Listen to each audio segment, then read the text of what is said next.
Je suis dans un cimetière en Espagne. Et ce qui est particulier, c'est qu'il y a une source d'eau potable ici. C'est particulier parce qu'on est dans une région qui est très sèche.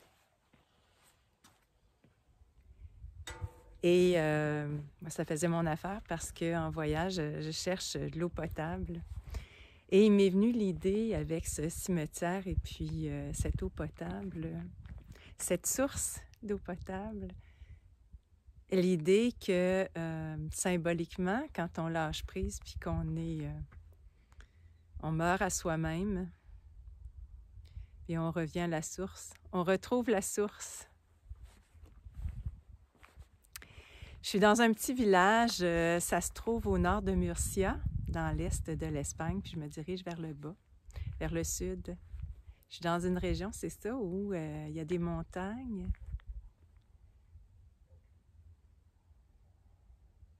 Et au sol, c'est pas mal du sable, la roche. Mais des gens ont réussi à planter des oliviers. Ce matin, j'étais à la plage, puis il y avait un beau lever de soleil, puis ça m'a donné confiance. Je me disais, il n'y a pas un humain qui peut détruire le soleil. Il y a une intelligence de la vie qui est plus forte, qui est plus puissante qu'une volonté humaine. Et avant-hier, je me trouvais dans un sanctuaire pour animaux. C'est Amandine, une Française qui vit en Espagne, qui a le projet d'accueillir des animaux abandonnés. Et j'ai pensé à toutes les personnes qui avaient un projet personnel, quelque chose d'ambitieux, et qui pouvaient entendre la réaction d'autres personnes qui disent « ben comment tu vas arriver? » Amandine est toute seule là-dedans, puis c'est quelque chose de gros. Alors, ça se peut qu'elle entende ça. Ben non, ce ne sera pas possible. Tu pensais à telle et telle chose. Tu n'y arriveras pas. Et ça m'a ramené aussi à une vision que j'ai de l'avenir, d'un monde sans argent.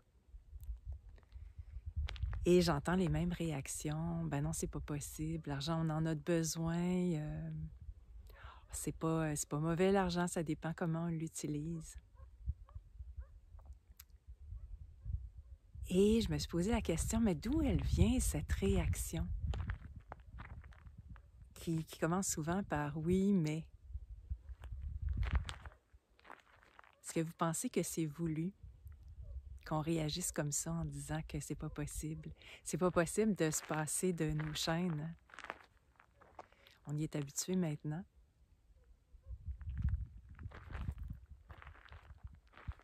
Est-ce qu'à votre avis, c'est une forme de conditionnement?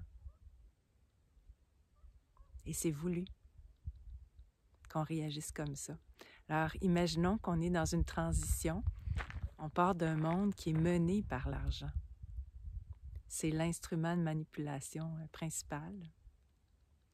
Et on se dirige vers un monde dans lequel on peut s'en passer. Et dans cette transition, il y a nécessairement des réactions.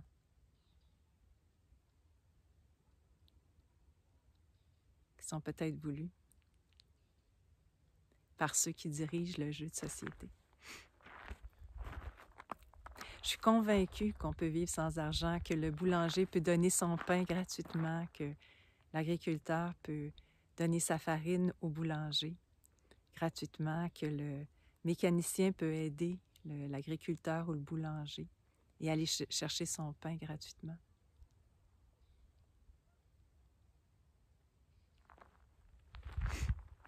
Je suis convaincue que c'est possible, qu'on n'a pas besoin d'un intermédiaire, que ça peut arriver le jour où on va être lasse de payer des impôts qui servent à qui? À quoi? Qu'on va être lasse de payer aussi des assurances quand on va mettre en commun nos compétences, ce qu'on a, ce qu'on est, ce qu'on sait faire de bien, pour s'entraider. Ça m'a fait penser aussi à une autre réaction que j'ai quand j'essaie d'expliquer mon point de vue, qui est en dehors de deux options. Celle des médias traditionnels qui ont fait circuler l'information qu'il y avait un virus très, très dangereux, un méchant virus. Et dans les médias sociaux, qu'il y avait des vaccins, des 10 vaccins dangereux. Deux camps qui se confrontent et qui sont alimentés par des informations, une tonne d'informations qui arrivent soit des médias sociaux, soit des médias traditionnels. Et quand on est en dehors des deux camps, parce que j'ai déjà été dans un camp, j'ai été dans l'autre camp, pour ensuite imaginer que ce soit possible qu'il y ait une troisième option et que ce soit une opération psychologique qui vise à faire peur puis à diviser. Et quand on présente cette option-là, ben, les réactions, c'est ben non, c'est pas possible. C'est pas possible parce que j'ai entendu des experts, des experts des médias traditionnels me dire comment c'est dangereux ce virus-là et comment un dit vaccin peut nous aider. Puis si c'était pas vrai, ben on le saurait. Et j'entends aussi des réactions de personnes qui rapportent aussi que des scientifiques, des gens qui s'y connaissent, bien, on parlait de ce vaccin-là et qui peut être jusqu'à être mortel. Et quand on ose questionner ces deux options, on reçoit des réactions. Parle-moi-en pas, je veux pas en entendre parler. Ben non, c'est pas possible, écoute, telle et telle personne en parle. J'ai vu des montages, pas des montages, les gens pensent que c'est, ben pensent. J'ai vu des images de ce qu'il y a dans le vaccin. Telle personne, on peut s'y fier.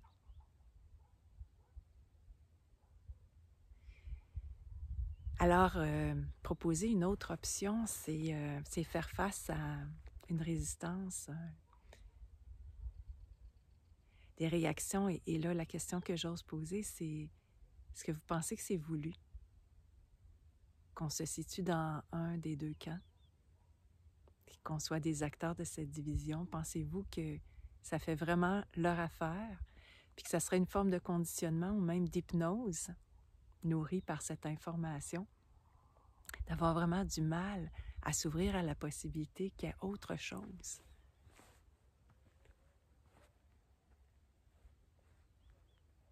La misère à imaginer que l'information peut être manipulée dans un média comme dans l'autre. Et ça m'amène à penser qu'on n'est pas toujours prêt à entendre une autre option.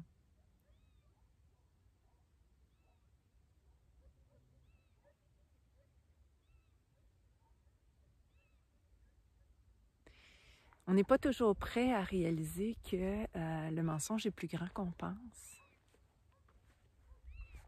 C'est déjà terrible de savoir ce qu'on sait.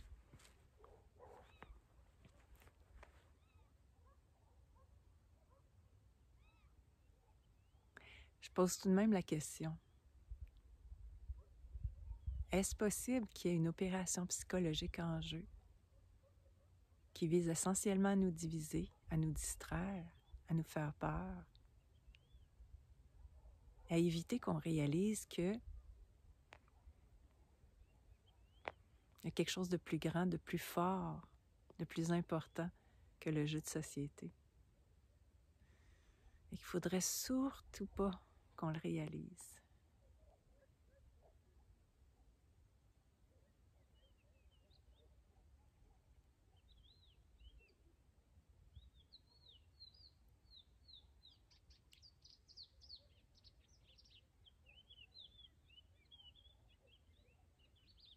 Ben, c'est une invitation à regarder nos conditionnements, nos réactions. puis à se demander si c'est voulu ou pas. D'où viennent nos réactions? Est-ce qu'elles sont alimentées par l'information ou par notre ego? Même peut-être notre insécurité, la peur de ne pas tout savoir, la peur de quelque chose qui nous dépasse. Et quand on réussit à lâcher prise, je reviens au cimetière, à lâcher prise sur nos convictions qui sont alimentées justement par cette vie sociale et ce qui est valorisé, notre estime personnelle, notre intelligence qui est en lien avec ce qu'on connaît, ce qu'on entend, ce qu'on lit, et pas nécessairement notre raisonnement ou notre cœur. Ben, peut-être qu'on se fait avoir.